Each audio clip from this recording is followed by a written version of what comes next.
There's a curious passage in the gospel reading that we just heard today that's both inspiring and a little bit disturbing. A little bit problematic, you might say. Jesus leaves the synagogue in Capernaum and enters Simon and Andrew's house.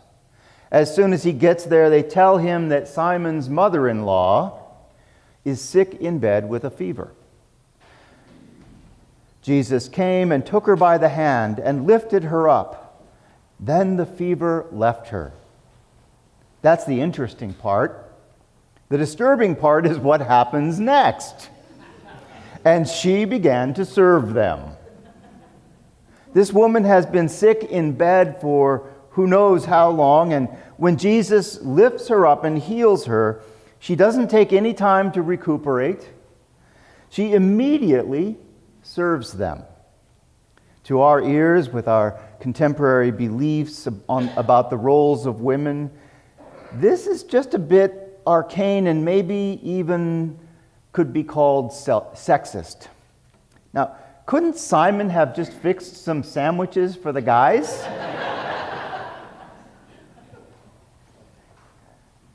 Now, part of what's going on here is certainly the difference between the roles and expectations of women in that time versus our time. But there's actually something else, something very important and very powerful that is going on here that we can miss with our translation of the Greek. The English translation covers up some interesting details. Not intentionally, it's just language.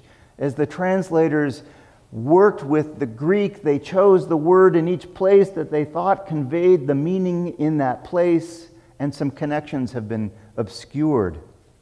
You see, Simon's mother-in-law was most likely one of those women who would stand faithfully by Jesus as he hung on the cross much later in the story.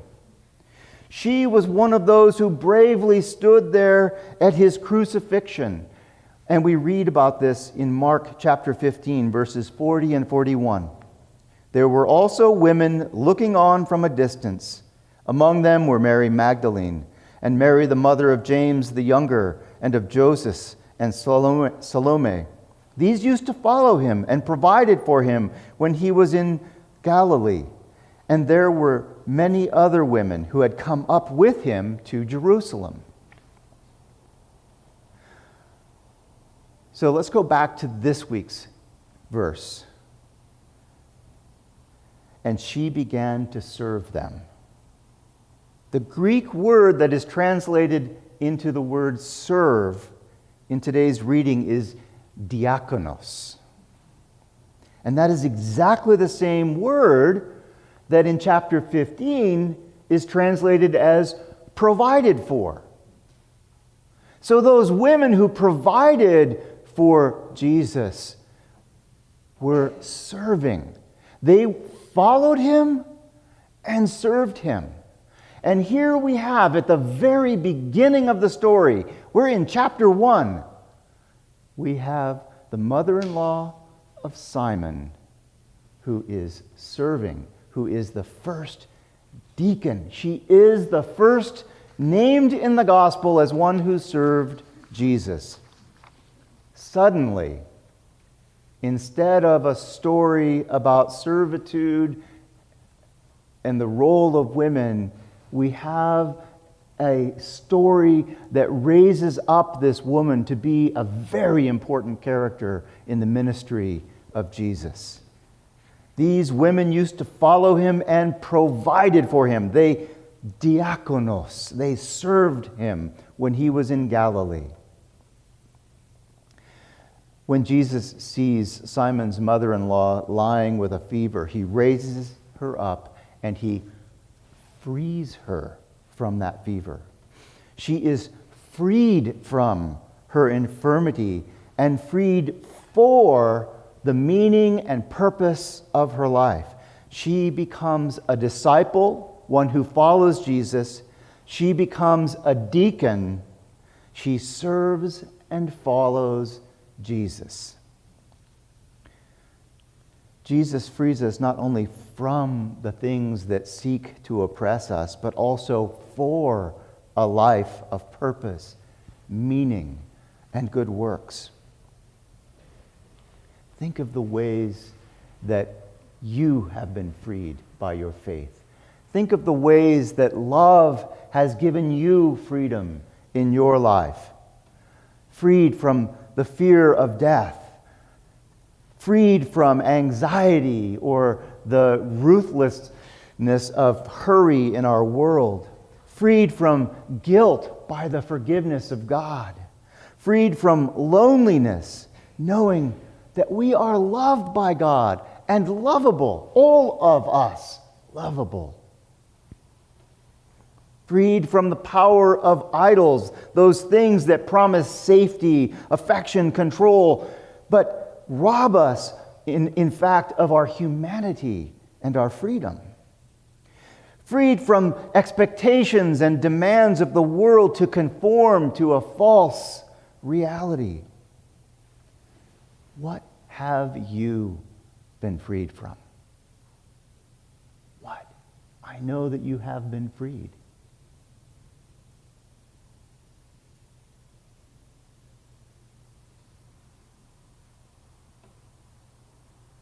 What is it for you?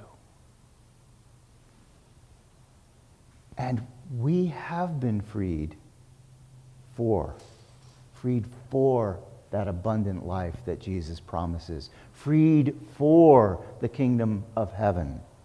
Freed to be loved by God, to love each other, to love others who aren't even us, to love others and to recognize the presence of God within them.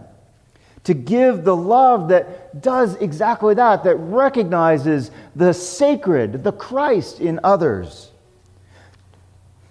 To be the heart and hands and feet of Christ in this world. To forgive as we have been forgiven. To offer a hand in the darkness. That's how we get through grief and loss and sorrow and the various forms of darkness in our world, in our lives. We do that when one of us steps into that darkness and takes our hand. Together, the darkness isn't so scary. Together, we have hope in the midst of despair. And that's what Jesus frees us for, to be there for each other, with each other, to give company to one who is lonely, to give a loving touch to one who has lost heart, to give a coat to someone who is cold, to share our daily bread, to give a meal to one who is hungry.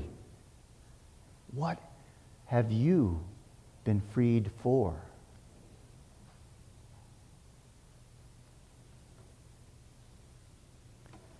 For the last 15 years, we have lived our ministry together. We have lived into the love of God that frees us.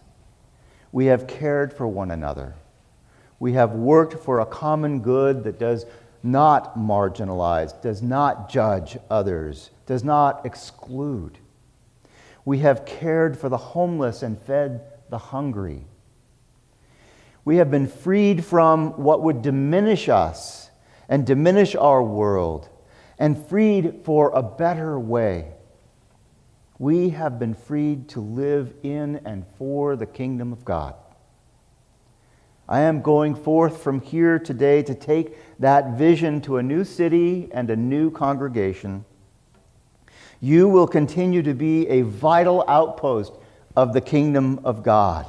You will continue to live for your vision that on earth, see, I told you I'd work it in. On earth as in heaven, all are welcome, all are fed, and all are loved.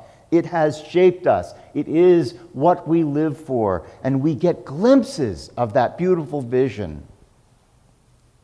I go forth from here empowered by your faith and love. I go forth from here grateful for who you are and who we have become together, and who we all will continue to be: loving, generous, capable, faithful followers and servers of Christ.